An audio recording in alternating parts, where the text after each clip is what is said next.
तेरे पाँव के पायल छन के रे, तेरे हाथ के कंगना खन के रे, तेरे कान के झुमका झन के रे, तेरे माथे के बिंदिया चमके रे,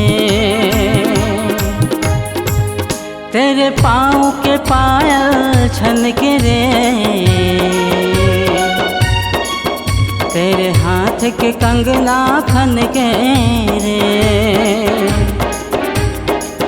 तेरे कान के झुमका झन के रे, तेरे माथे के बिंदिया चमके रे।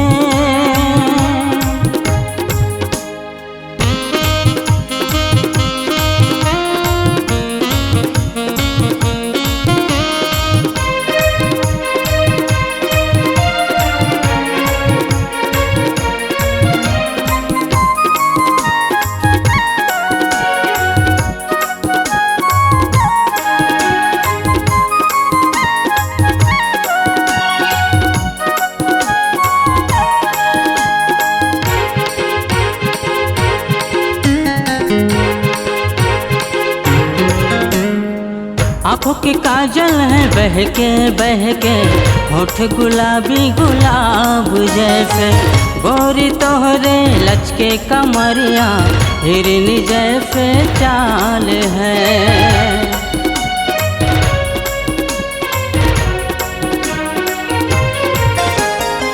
आँखों के काजल है बहके बहके, होठ गुलाबी गुलाब जैसे, गोरी तोहरे लचके कमरिया हिरनी जैसे चाल है।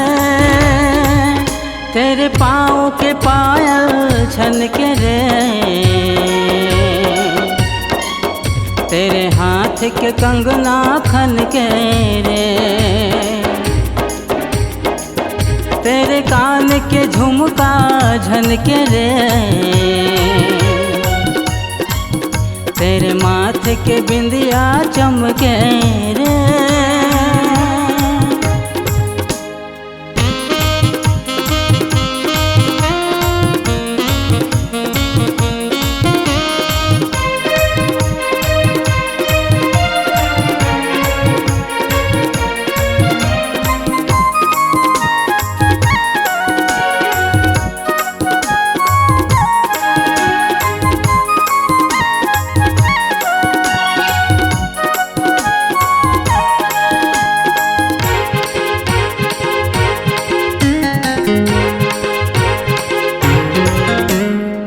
दुनिया में कितने दीवाने हैं, मरते हैं सब लड़कियों पे, कोई नहीं गोरी आप जैसा, हम तो हैं आशिक तुम्हारे।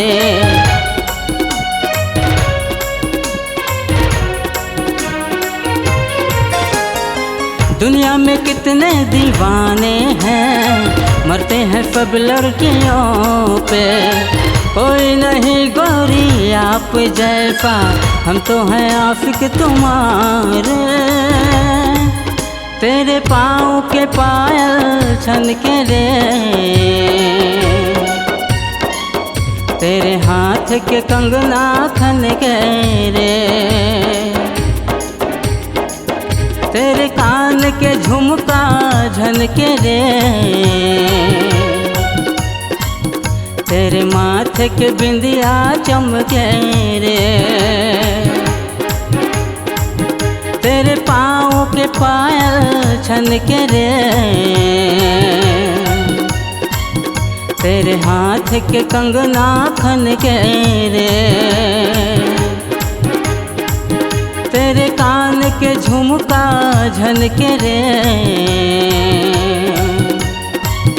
तेरे माथे के बिंदिया चमके रे। C-Log Digital Recording Studio, Cordoba. Contact number 99071192115.